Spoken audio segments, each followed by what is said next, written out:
Good morning मेरा प्यारे भाई और बहनों, कैसे हैं आप लोग? ठीक है ना? बताइए, कल क्या क्लास आप किए थे कि नहीं किए थे? ईमानदारी से बोलिएगा। तो क्लास किए थे तो मजा तो जरूर आया होगा। मजा आया था ना जी पढ़ने में? आज देखिएगा, आज और मजा आएगा। आज और मजा आएगा। देखिए कैसे मजा आएगा जी, है ना? कल से अच्छा अच्छा क्वेश्चन इसमें। क्वेश्चन नंबर हम लोग प्रश्नावली 1.2 के क्वेश्चन नंबर 4 चल रहे हैं, है ना? प्रश्नावली 1.2 का क्वेश्चन नंबर 4 चल रहा है। देखिए, जैसे जैसे कहेगा वैसे वैसे करना है। जैसे जैसे कहेगा वैसे वैसे करना है। तो देखिएगा जी क्या कह रहा है HCF किसका किसका? तो 306 और 657। HCF 306 और 657 का दे दिया है कितना? 9। HCF दे दिया है, किसका किसका दे दिया? तो 306 और 657 का दे दिया है। HCF 9 दिया है ना? तो कह रहा है LCM किसका किसका? तो 306 और 657 का ज्ञात कीजिए। यानी हमको इसमें क्या क्या दिया, दिमाग लगाइए, क्या क्या दिया। तो पहले में तो आपको पहला संख्या दे दिया है कितना? 306। दूसरा में दे दिया आपको कितना? 657 दूसरी संख्या। फिर दे दिया है आपको HCF दे दिया है 9। तो निकालना है क्या जी? तो LCM निकालना है क्या जी? तो LCM तो नहीं निकल जाएगा। देखिए कैसे निकलता, तो आसानी से निकल जाएगा। चुटकी बजाइएगा और निकल जाएगा। चल, जैसे जैसे कहेगा वैसे वैसे करिएगा। तो देखिएगा, लिखते हैं। दिया है पहली संख्या बराबर कितना दिया है जी? बोलिएगा। तो 306। दिया है दूसरी संख्या बराबर कितना दे दिया है जी? तो 657, है ना? और दिया है आपको HCF दे दिया है कितना जी? 9। फिर कह रहा है LCM बराबर निकालना कह रहा है, यानी भाट। LCM निकालने कह रहा है यानी भाट, है ना? तो यहाँ पे हम लोग क्या क्या लिखे? जो दिया है उसी को लिख दिए। तो दिया है पहली संख्या बराबर तो कितना? 306। दिया है दूसरी संख्या बराबर कितना? तो 657 लिख दिए। फिर दिया है HCF कितना दे दिया है जी? HCF 9, तो 9 लिख दिए। कोई दिक्कत? अब कह रहा है LCM ज्ञात कीजिए, यानी LCM बराबर हम लोग भाट लिख दिए, है ना? प्रश्नवाचक चिन्ह लगा दिए। अब देखिए कहता है, इसके बाद फार्मूला आता है, पढ़े होंगे, है ना? और नहीं तो अभी जानिए। कहता है हम जानते हैं कि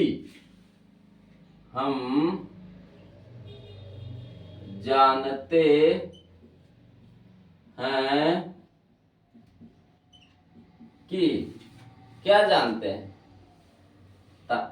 LCM गुना HCF बराबर पहली संख्या गुना दूसरी संख्या। बताइए, ये फार्मूला जानते हैं कि नहीं? जरूर जानते हैं। जानते हैं कि नहीं? जरूर जानते हैं। जानते हैं ना जी? तब बस यही फार्मूला को लिख दिए और जो जो मान दिया हुआ है इसमें धर दीजिए, आराम से रख दीजिए। जे पर जो है जो रख दीजिए। LCM दिया हुआ है हमारा, नहीं ना? LCM वैसे ही रह दीजिए। गुना HCF दिया हुआ है, तो देखिए दिया हुआ कितना दिया हुआ है? 9 लिख दिए। पहली संख्या कितना दिया हुआ है जी? तो 306 गुना दूसरी संख्या कितना दिया है जी? तो 657 लिख दिए। अब देखिए कहता है LCM निकालना, LCM को इधर लिख दिए। अब बताइएगा, गुना वाला संख्या बराबर के ऊपर जाता है तो किस चीज में हो जाता है जी? गुना वाला संख्या यहाँ देखिए 9 गुना में, तो गुना वाला संख्या को हमको ई पट्टी लाना है ना? बराबर के इस साइड लाना है। तो बताइए गुना वाला किस चीज में बदल जाएगा, किस रूप में बदल जाएगा, तो भागा में बदल जाएगा, यानी बट्टा में हो जाएगा। तो एलसीएम बराबर 306 गुने 657 बट्टा कितना 9। आया समझ में। अब देखिए काटता है तो काट दीजिए, कटता है तो काट दीजिए। तो 9 से काटिए तो जी 306 के, हमको तो लगता है कट जाएगा। तो 9 तिया 27, 3 आएगा 6 9 चौके 36, 34 बार में कट जाएगा। कितने बार में कटेगा जी, तो 34 बार में। तो चलिए गुना करिए, 34 गुने 657 कितना आ जाएगा, तो गुना कीजिए 6 5 7 गुने 34, तो 7 चौके 28 के 8 बाकी 2, 5 चौका 20 2 22 के 2 बाकी 2, 6 चौका 24 25 26 हो गया। 7 21 का 1 बाकी 2, 5 15 2 17 के 7 बाकी 1, 6 18 1 19, तो 8 3 7 6 13 के 3, 9 2 11 के 12 के 2 1 1 2, यानी 22,000 कितना आ गया, 22,338, 22,338। यही हमारा क्या आ गया, तो यही हमारा एलसीएम आ गया। बताइए आया कि नहीं आया, समझ में आया जी, नहीं आया। तो चलिए देखते हैं, फिर से एक बार देख लेते हैं, है ना। जो भाइयों बहनों को दिक्कत होगा यहाँ से फिर से समझ लीजिएगा। तो देखिएगा जो दिया हुआ है वो लिख दीजिए।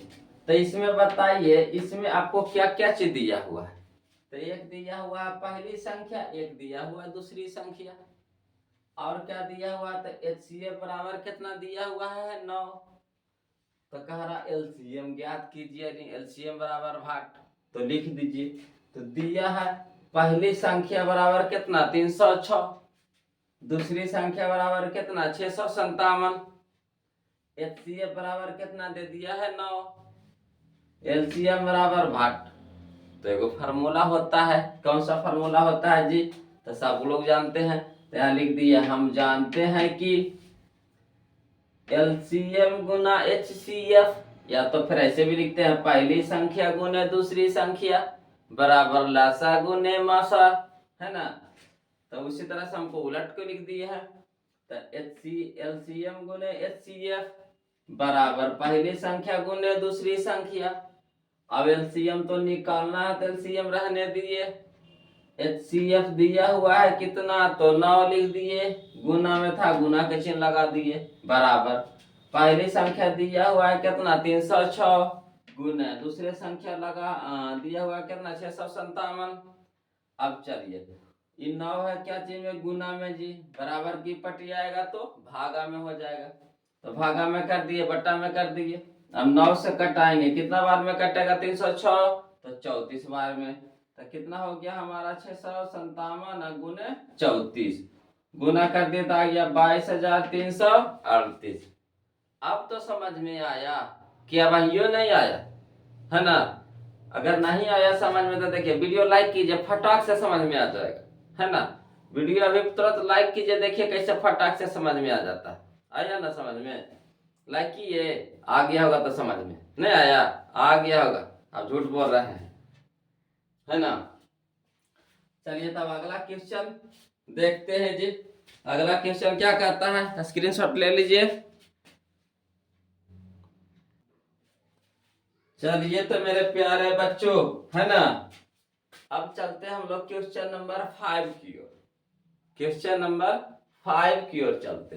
तो क्वेश्चन नंबर 5 से पहले हम एक नोट को जानेंगे, और वो नोट 5 रुपया 10 रुपया 100 रुपया 1000 रुपया वाला नहीं है। वो नोट हमारा है 5 का, 5 मैथ का नोट, जो जरूरी है ना। इस मैथ बनाने के लिए, क्वेश्चन नंबर 5 बनाने के लिए ये हमारा नोट जो दिया हुआ है बहुत जरूरी है। ये नोट क्लियर होगा तब ये मैथ को बनाएगा। इस क्वेश्चन को हम हल कर पाएंगे, जब तक इस नोट को क्लियर नहीं कीजिएगा। तो चलिए इस नोट को क्लियर करते हैं। कहता है नोट में कि जिस संख्या के अभाज्य गुणनखंड में 2 और 5 दोनों हो तो संख्या के घात का इकाई अंक 0 होता है, यानी 0 होता है। जब उसको हम लोग अभाज्य गुणनखंड निकाल लेंगे। अभाज्य गुणनखंड निकालने के बाद देखेंगे कि उसमें 2 और 5 दोनों शामिल है कि नहीं। अगर दोनों शामिल रहेगा तो उस संख्या के घात का इकाई अंक 0 होगा, वरना नहीं होगा।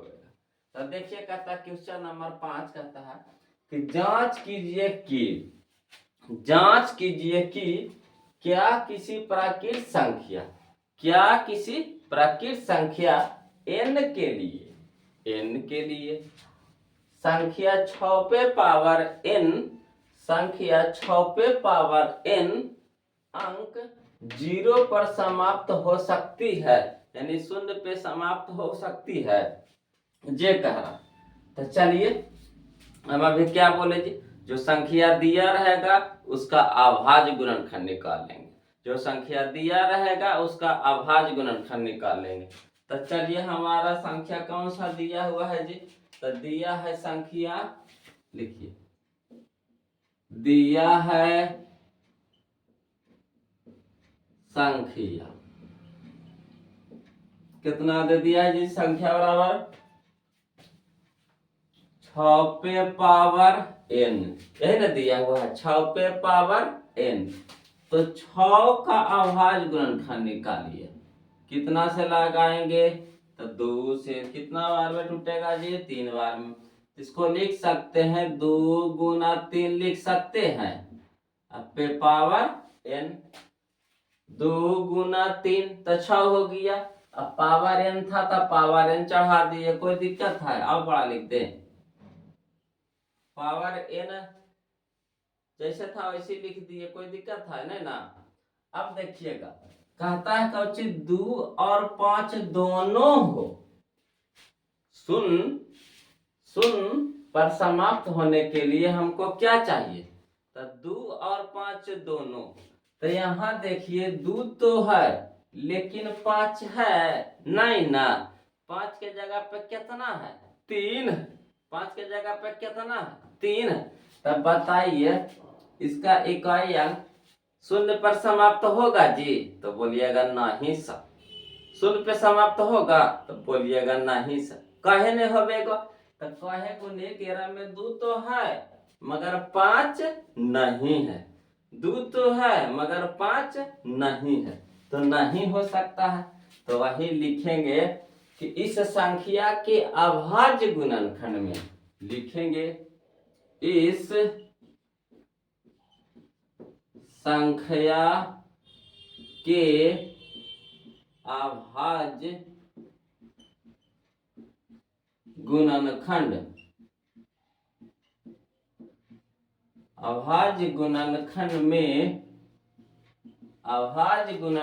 में 2 है लेकिन 5 नहीं है। तो लिखेंगे अतः, क्या लिखेंगे, अतः संख्या कौन सा जी, तो 6 पे पावर n अंक 0 पर यानी 0 पर समाप्त नहीं हो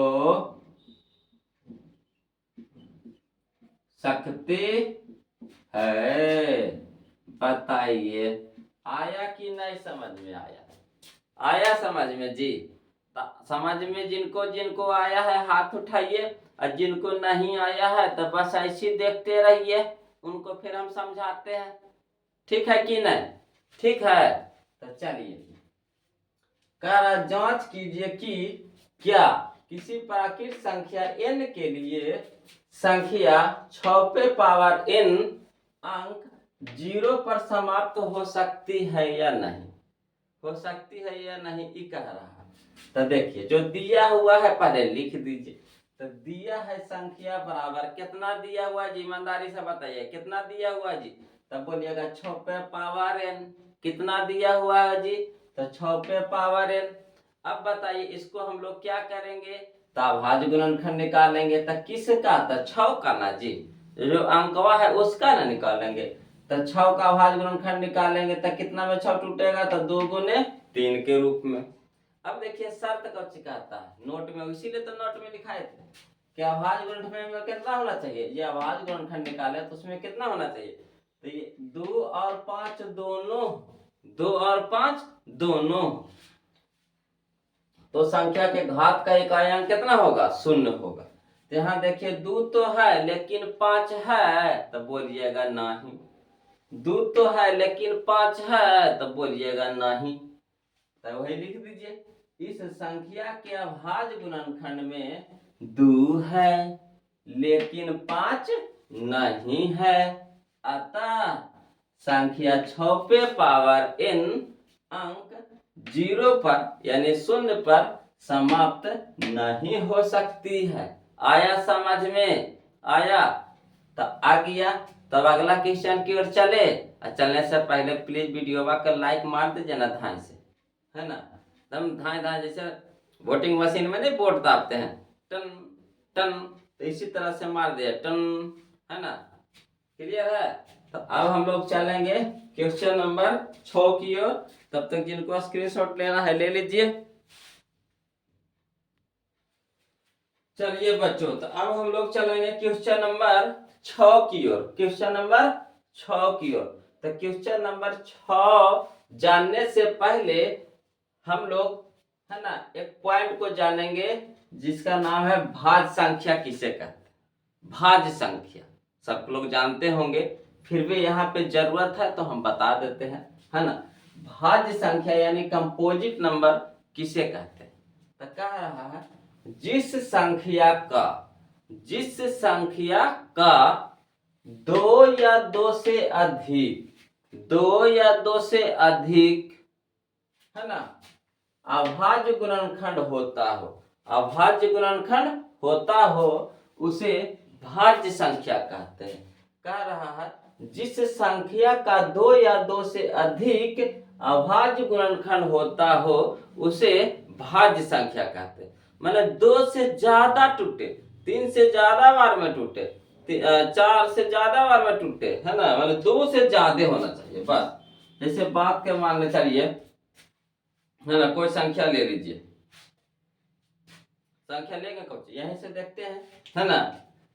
कहा व्याख्या कीजिए कि 7 गुने 11 गुने 13 प्लस 13 और 7 गुने 6 गुने 5 गुने 4 गुने 3 गुने 2 गुने 1 प्लस 5 भाज्य संख्याएं क्यों है, यानी इसका मतलब है कि भाज्य संख्या है मगर क्यों है ये बताना। भाज्य संख्या है मगर क्यों है, तो देखिए इसमें 2 क्वेश्चन दिया हुआ देख रहे हैं, एक यह है एक यह है, दोनों को साबित करना है। तो चलिए हम लोग साबित करते हैं, दोनों को साबित करेंगे। तो लिख दीजिए पारंपरिक से, चलिए ना जी, घबराना कहाँ। तो दिया है, दिया है, दिया है, लिखिएगा दिया है कच्ची, तो संख्या कितना दे दिया है जी, तो 7 गुने 11 गुने 13 प्लस 13, 7 गुने संख्या बराबर, संख्या बराबर 7 गुने 11 गुने 13 प्लस 13। तो देखिए गुना करिए तो 11 सते 77 और गुना में कितना है जी 13। तो 7 या 21 के एक बाकी 2, 7 या 21 एक 22 23। यह हो गया हमारा 7 7 1 7 3 10 के 0 बाकी 1 7 2 9 1 10। तो ये हमारा हो गया 1001 प्लस 13। तो 1001 प्लस 13 तो 1001 प्लस 13 तो जोड़िए तो 3 1 4 1 0 1 यानी 1014। 1014। अब देखिएगा कि 1000 जो 14 है, 1000 जो 14 है उसको तोड़िए। तो सबसे पहले तो आपको 4 नजर आ रहा है, इकाई स्थान पे कितना नजर आ रहा है 4। तो 4 नजर आ रहा है, इसका मतलब है कि 2 से कटेगा। आया समझ में? तो बस यहाँ पे 2 से भागा लगाइए। तो 2 से भागा लगाइए 10 14 में। तो 5 दूनी के 10 कट गया 1। अब 1 तो नहीं कटेगा, तो फिर 1 अंक हम उतारेंगे तो यहाँ क्या लगाएंगे 0 लगाएंगे। तो 2 सत्ते के 14 कट गया, यानी कितना बार में था 507 के बार में, 507 बार में। अब बताइए 507 कितना से कटता है? तो देखिए 7 5 12, 12 को 3 से भागा दीजिए तो नहीं कटता है। 3 चौके 12 यानी 3 से कटेगा, 3 से ही कुछ होगा कटेगा। तो 3 से भागा दीजिए 3 से 507। 3 1 3 2 0 3 6 18 2 7 3 27 कट गया कि नहीं? यानी कितना से 109 से 109 से।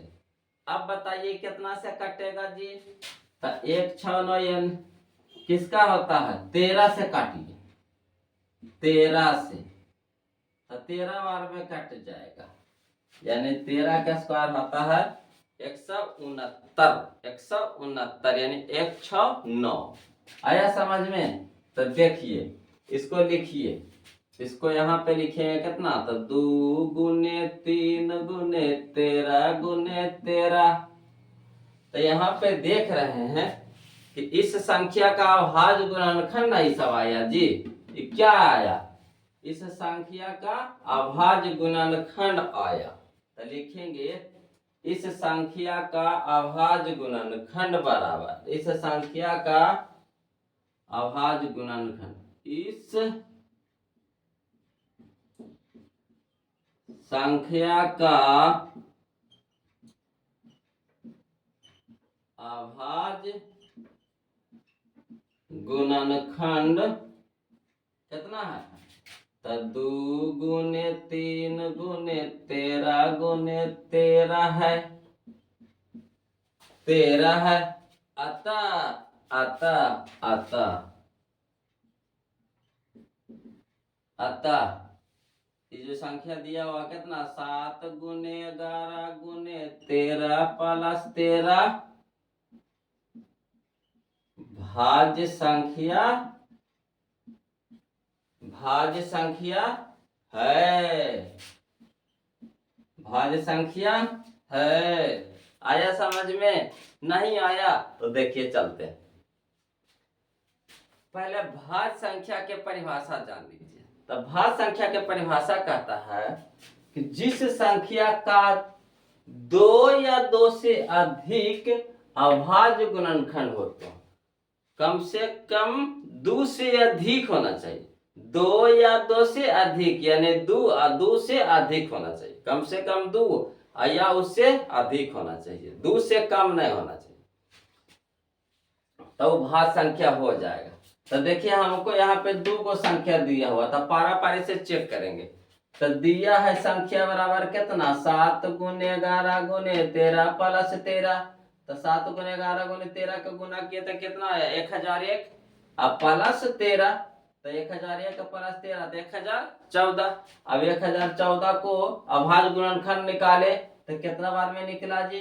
तो 2 गुने 3 गुने 13 गुने 13। तो 2 गुने 3 गुने 13 गुने 13। तो लिख दीजिए इस संख्या का, कौन संख्या का, इस संख्या का, तो इस संख्या का अभाज्य गुणनखंड 2 गुने 3 गुने 13 गुने 13। तो बताइए अभाज्य गुणनखंड भाज्य संख्या होवे लगी कै गो चाहिए, तो कम से कम 2 गो। यहाँ देखिए कै गो आ गया, 4 गो आ गया। यहाँ देखिए कै गो आ गया, 4 गो आ गया।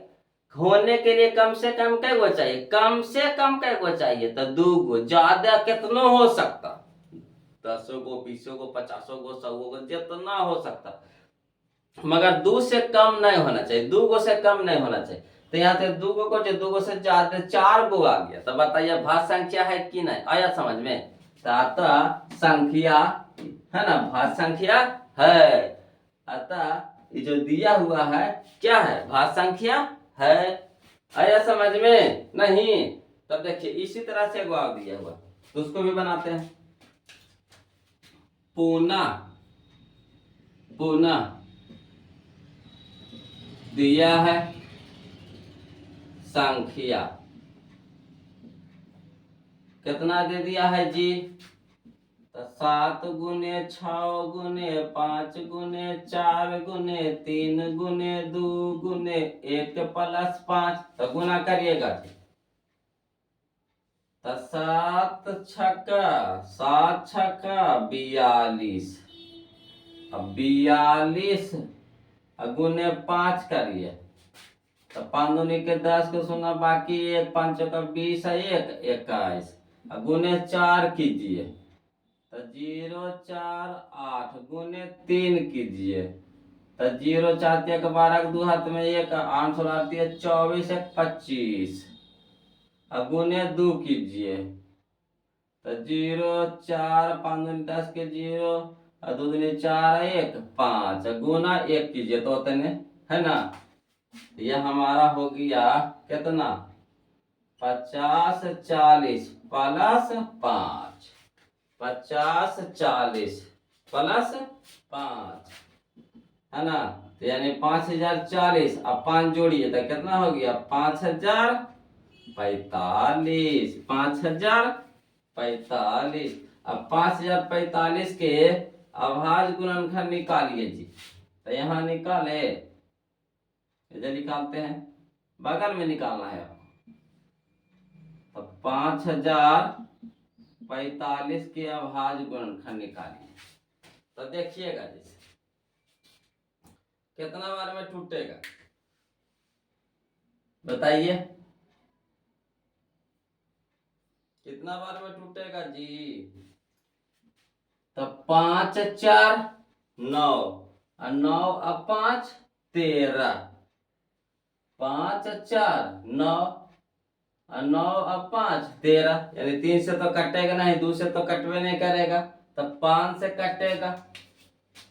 तो 5 से भागा लगाइए 50 45 में, तो 5 का 5 0 0 0 4 नहीं ना है, फिर 0 बैठाएंगे 5 9 9 5 45। अरे 5 से हो गया 1 0 0 9 1 0 0 9। अब बताइए अब यह संख्या कितना से कटेगा जी, तो 1009। तो 9 1 10 हो गया, 11 से भी कटेगा नहीं। 7 से देखते हैं, 1 0 0 9, तो 7 7 एकम 7 3 0 7 7 का 28। 7 से भी नहीं कटेगा, तो अभी कटवे नहीं करेगा, अभी संख्या कटवे नहीं करेगा। तो कितना लिखेंगे इसका, तो इसको लिखेंगे 5 गुने 1009। 5 गुने 1009। तो लिखिएगा इस संख्या का, इस संख्या का अभाज्य गुणनखंड, अभाज्य गुणनखंड कितना है, दो गुने की जगह ये नहीं जी, 5 गुने 1000 9 है, 5 गुने 1000 9 है ना। तो आता है ना कौन सा संख्या है जी, तो 7 गुने 6 गुने 5 गुने 4 गुने 3 गुने 2 गुने 1 प्लस 5 भाज्य संख्या, वह संख्या है। आया समझ में, नहीं आया देखिए समझिए, यहाँ तक तो क्लियर था। फिर देखिए पुनः दिया है संख्या कितना, 7 गुने 6 गुने 5 गुने 4 गुने 3 गुने 2 गुने 1 प्लस 5, तो इतना तक के गुना किया तो हमको कितना आया 5040, अब प्लस 5 तो 5040 प्लस 5 कितना हो गया 5045। अब 5045 के अभाज्य गुणनखंड निकाले तो कितना से लगा 5 से लगा, कितना बार में 100, 1009 बार में, तो इसका अभाज्य गुणनखंड आ गया 5 गुने 9, तो वही लिख दिए। इस संख्या का अभाज्य गुणनखंड कितना है 5 गुने 109 है। तब भाग संख्या होवे लगे कब से चाहिए 2 या 2 से अधिक, यानी 2 को भी रहेगा तो काम चलेगा, 2 को भी रहेगा तो काम चलेगा, यानी कह रहा 2 या 2 से अधिक। तो यहाँ देखिए 2 गो है कि नहीं, तो काम चलेगा कि नहीं, काम चलेगा कौन से पूरा धनाधन चलेगा, है ना। जब 2 गो है तो भाग संख्या होबे करेगा, तो वही लिख दिए। अतः 7 गुने 6 गुने 5 गुने 4 गुने 3 गुने 2 गुने 1 प्लस 5 भाज्य संख्या है। आया समझ में, आया समझ में, तो बोलिएगा यस सर। तो यस सर वैसे नहीं बोलिए, वीडियो का लाइक करके बोलिए, बस वहां उठा दबा दीजिए, हम समझ जाएंगे, है ना, कि आपको समझ में आ गया है। क्लियर है। तो क्वेश्चन नंबर 7 की ओर चले, जो लास्ट क्वेश्चन होगा इस चैप्टर का। तो चलिए स्क्रीनशॉट ले लीजिए भाई। चलिएगा बच्चों, अब हम लोग चलते हैं क्वेश्चन नंबर 7 की ओर। कहाँ चलते हैं जी, तो 7 की ओर यानी 7 की ओर चलते हैं। तो 7 थोड़ा सा भाषा वाला क्वेश्चन है ना, क्वेश्चन है जो क्या है भाषा वाला क्वेश्चन है। तो देखिए इसको समझने का प्रयास कीजिएगा, है ना, बिल्कुल आसान तरीका से बताएंगे आपको। कह रहा किसी खेल के मैदान के, किसी खेल के मैदान के चारों ओर, है ना, तो देखिए खेल के मैदान देखिए इस तरह से रहता है, ग्राउंड रहता है, गोलाकार ग्राउंड रहता है ना, गोलाकार ग्राउंड रहता है। तो कह रहा देखिए, कह किसी खेल के मैदान के चारों ओर एक वृत्ताकार पथ है, एक वृत्ताकार पथ है। मान लीजिए कि इसके चारों ओर गोलाकार वृत्ताकार पथ ले लिए, है ना, वृत्ताकार पथ है, इस पे दौड़ता ना जी, आप लोग नहीं दौड़ते, जॉगिंग नहीं करते हैं, है ना, सुबह सुबह जाते होंगे फील्ड में, तो फील्ड गोलाकार रहता है, कोई चौकोर भी रहता है, तो उसके किनारे किनारे देखिएगा रास्ता बना हुआ रहता है, जहाँ पे हम लोग दौड़ते हैं, तो दौड़ते दौड़ते वहां रास्ता बन जाता है। तो है कब वृत्ताकार पथ है ना गोलाकार पथ है, तो यहाँ पे गोलाकार कह रहा है, तो गोलाकार रास्ता है, पथ है। इस मैदान का एक चक्कर लगाने में, इस मैदान का मतलब इस जो फील्ड है मैदान है ना, मैदान है,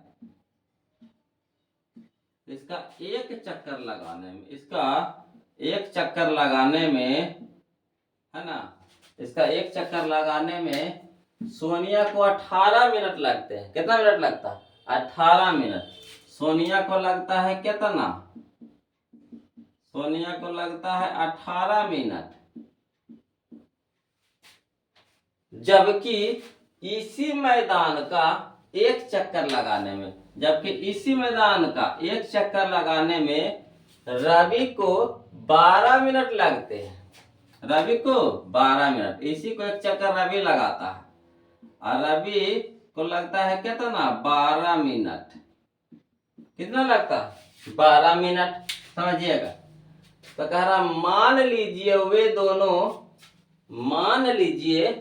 वे दोनों एक ही स्थान और एक ही दिशा समय पर एक ही स्थान, मान लीजिए कि जे परी दोनों है, जे ले लीजिए, माना कि यहाँ पे दोनों है ना, माना कि यहाँ पे दोनों है,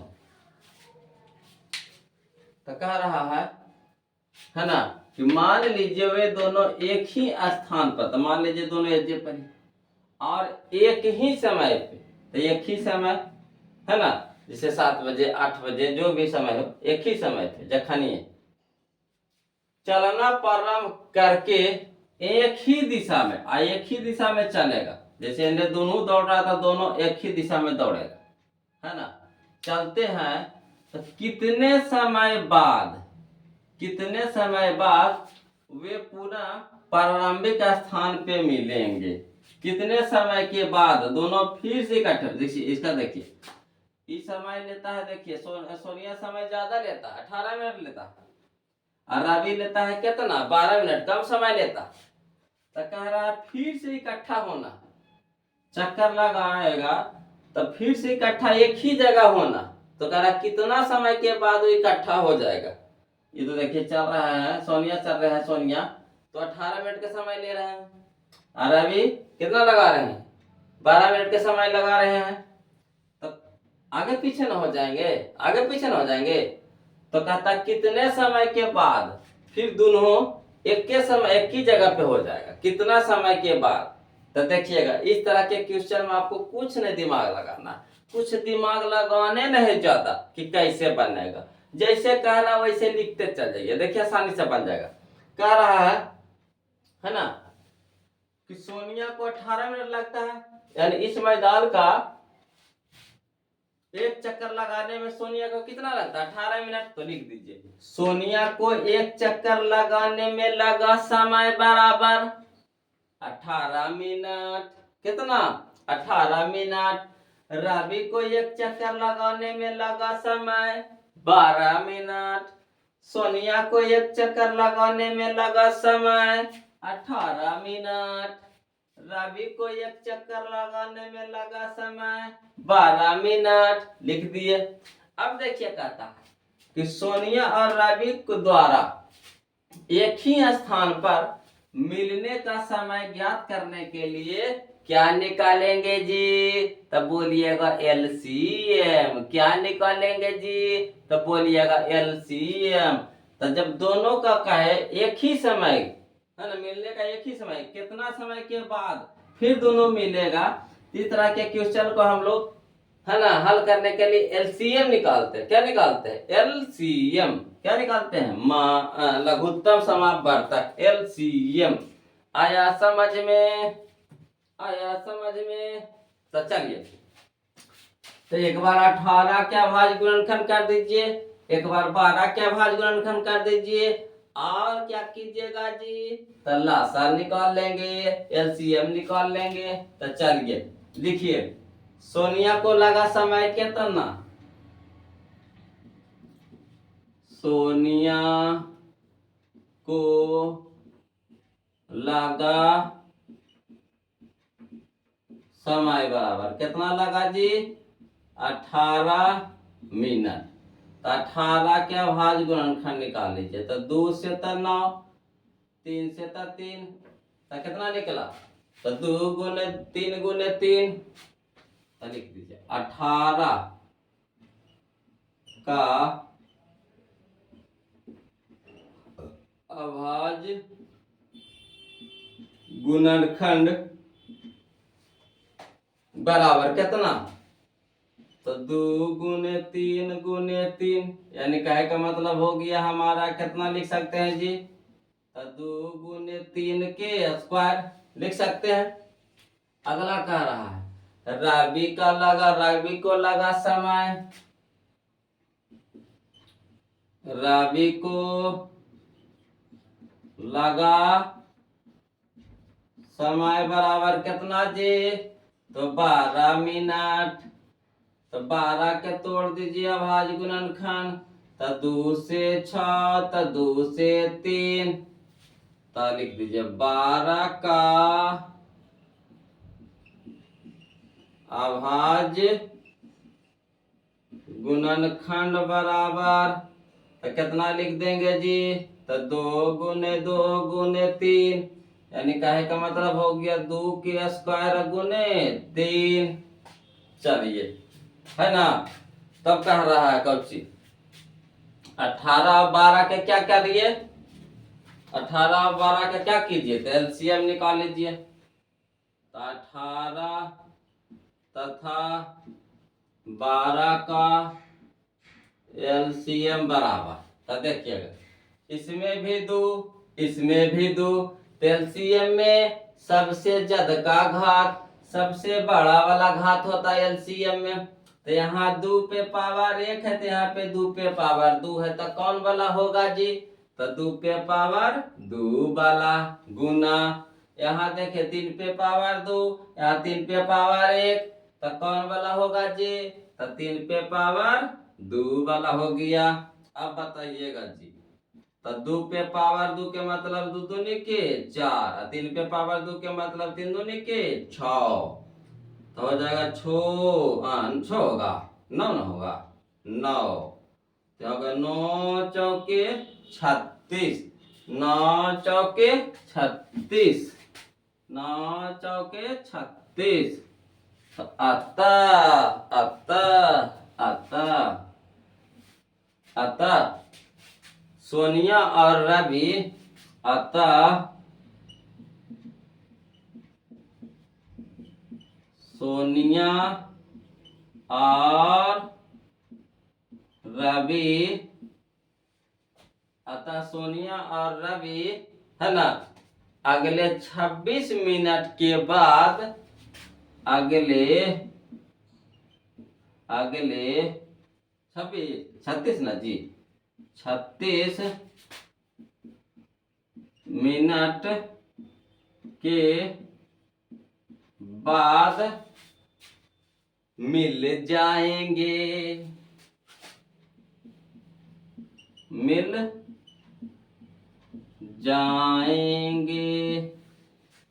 आया समझ में? तो यहाँ आंसर लिख देंगे।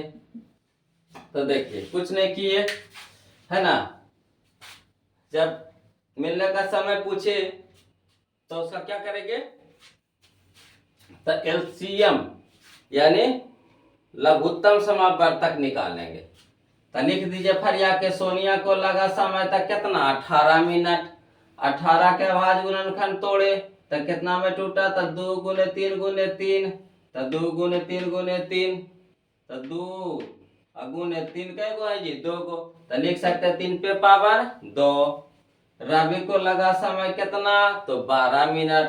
तो 12 के बाद गुणनखंड निकाले तो कितना बार में निकला? तो 2 गुने 2 गुने 3, यानी लिख सकते हैं 2 कै बार है? 2 बार। तो 2 पे पावर 2 गुने 3, तो 18 तथा 12 के एलसीएम बराबर। तो एलसीएम हमेशा ज्यादा वाला घात होता है, ज्यादा वाला पावर होता है। तो इसमें देखिए 2 है, इसमें देखिए 2 पे पावर 2 है, तो कौन हो जाएगा? 2 पे पावर 2 वाला गुने, यहाँ देखिए 3 पे पावर 2 है, यहाँ 3 है, तो 3 पे पावर 2 वाला, तो 2 दूनी के 4, 3 तिया के 9, 9 चौके 36, यानी अतः सोनिया और रवि अगले 36 मिनट के बाद मिल जाएंगे। अतः सोनिया और रवि अगले 36 मिनट के बाद मिल जाएंगे। आया समझ में? फिर इकट्ठा हो जाएंगे। यहाँ से चालू किया था ना दौड़ना, अब फिर 36 मिनट के बाद फिर दोनों कुछ कर जाएंगे, एक जगह मिल जाएंगे, है ना। यही था आज ये हमारा 1.2 प्रश्नावली 1.2 का लास्ट क्वेश्चन था, क्वेश्चन नंबर 7। यहाँ तक समझ में आ गया, है ना। कोई दिक्कत तो नहीं ना है? अगर दिक्कत रहेगा तो कमेंट कीजिएगा, है ना।